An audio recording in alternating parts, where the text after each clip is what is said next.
আজকের কথা বলছি, আমার হুগলি জেলার হরিপাল বলে থানা, গতকালকে ঘরে ঢুকছি, দেখি নওশাদ দাঁড়িয়ে আছে, কার সাথে ফোনে কি চিল্লাচিল্লি করছে। আমি কি হয়েছে রে, মানে বড় ভাই হিসেবে খোঁজ রাখা দরকার আছে না? নাই, হ্যাঁ, ওর আমি গার্জেন।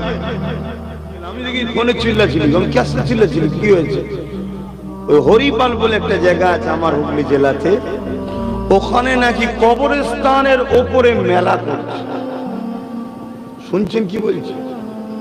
দোকানের খুঁটি পুঁততে গেছে, খুঁড়েছে, দেখছে হাড়গোড় উঠছে।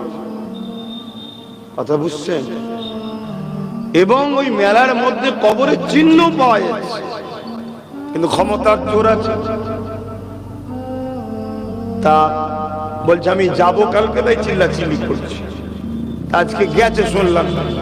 তা আমি যেটা বুঝাতে চাইছি, আমাদের তো একটু ভাবা দরকার, কাল আমরাও তো মরবো। আমাদের কবরের উপরে যদি বক্স লাগিয়ে ধুমধাম আওয়াজ হয়, কি গো, ভাল লাগবে? তোমার বিবেক কি বলছে? ভাল লাগবে কি? তাহলে যারা মুরব্বীরা, তোমাদের মাই মুরব্বীরা চলে গেছে, কবরস্থানগুলো কি করে বাঁচবে, এটাও ভাবা দরকার আছে না? না, একটু ভাবো।